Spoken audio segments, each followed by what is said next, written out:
Everybody, this is Melvin and Darin with MyPlatinumClub.com. How's it going? And we're doing another burning question today from one of our members. We've got Jose from Falls Church, Virginia. And Jose wants to know, in today's economy, is it still possible to buy low money down? He's having trouble finding a property for low or no money down, and basically wants a few hints. Yeah, well, I'm going to tell you, Jose, he brings up a question I think a lot of people are asking, because based on the emails I've been getting, over the last couple of months, I get what the conversation has been on the discussion boards. I mean, that's a pretty hot topic. When it comes to low money down investing, I want to give everybody a really big tip here, because this is very important. And this not only comes from like my personal experience, years ago, from my very first days of being in the real estate business and in the mistakes that I made, but what I see a lot of people doing in terms of no money down investing. I want to hit that, then I want to deal with this question, but there's like a step back I want to take, Melvin. All right. And that's simply this: make sure that when you are looking for low or no money down properties, that you're not making it an obsession to buy a low or no money down property. Here's what I mean by that, okay? And here's what I see a lot of people doing. I see a lot of people sacrificing location, property condition, property amenities, tenant mix, for the sake of buying a low or no money down property. All right, so in other words, here's how the genesis works. Everybody starts out with, hey, I want to get into a property with low or no money down. Okay, right. That's what I want to do. Okay, fine. Then it becomes, now I've got to find the no or low money down property.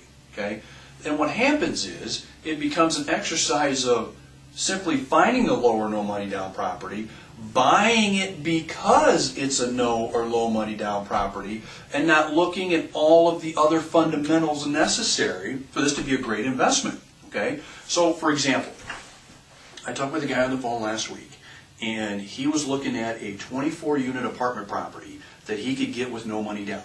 Okay, cool. So he's telling me about this 24-unit property. He's telling me about the terms that he's being able to work out on buying this. So far it sounds pretty good. So then I ask him, how is the location?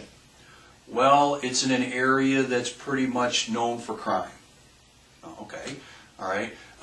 As a matter of fact, he was telling me that the former owner was evicting one of the tenants that was actually repairing a motorcycle in the apartment. Okay, nice. So brought the motorcycle in the apartment, all right, and was repairing the motorcycle in the apartment, right?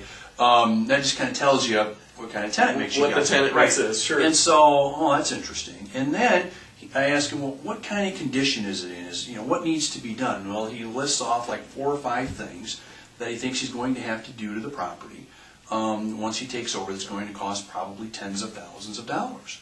Okay, now he's kind of taken those things that are real important in terms of the fundamentals of buying and put them aside just to get into a property for no or low money down.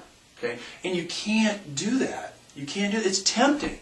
Okay, always remember this, and this is an important point. The majority of properties that are for sale for no or low money down, okay, are properties you want to avoid, because they either have property problems or massive people problems that you're never going to recover from. Okay?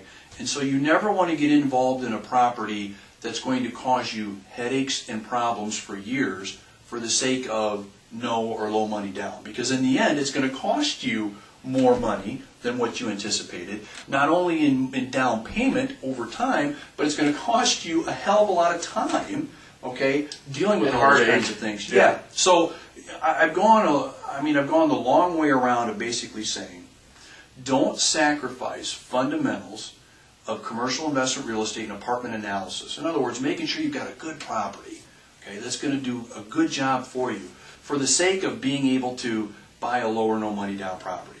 Because here's what happens. The majority of properties people look at for no or low money down are going to suck. They're going to be terrible. Right? So after looking at 48 bad ones, okay, maybe getting a shot at a couple good ones, and then maybe for some reason you don't get those, you start becoming impatient. You start becoming a little frustrated. It's like, I got to get, okay, I'm going to do that one and just call it, then we're good. Right. And all of a sudden, just to get it done. And you've basically created a lot more problems for yourself. So So if there's anything I can share with our members, Melvin, it's just simply no or low money down investing is smart. You want to do it. We've done it.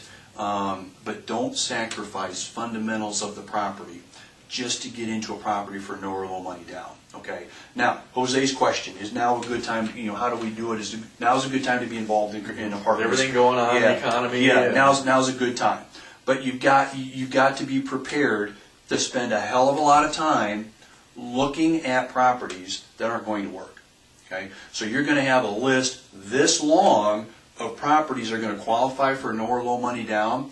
You're going to have to sift and sort through a lot of properties that aren't going to qualify, because really what we just talked about, okay, in order to find those that do. Okay, so can he get into a property with no or low money down with the owner doing most of the financing? Yeah, he's going to be able to do it. Okay, should he do it now? Yeah, but they've got to be properties that are A, fundamentally okay, right, but B, right, they're those properties that are on our watch list that we just talked about. Okay, you want to avoid those. So as long as he does that, and as long as he is prepared to spend a lot of time, effort, and energy, okay, finding the right ones and discarding a lot of them, he's going to do just fine. He'll be able to get still find a gem today. Yeah, and see, this is where most people get frustrated, because they'll start out with good intentions. They'll keep looking and they'll keep going, and time spent, and nothing, or the results have been zero at best. And then people start getting frustrated, and then real estate sucks, and And right. Look, I understand, but if you really think about it logically, if you're going to make $30,000, $50,000, $75,000 in your next lower no money down property, you better be prepared to put some time into it. Right. I mean, there are people that work 40 hours a week and make that, right? So you got to be prepared to spend some time on it.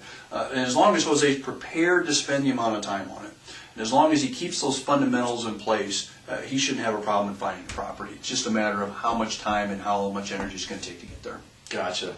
All right, cool. All right, Jose, hopefully we've covered your question today. And remember, if you've got questions, go ahead and post them up on the discussion forum. And we'll see you on the next video. This is Melvin and Darin with MyPlatinumClub.com. Thanks, everybody. We'll see you guys. All right.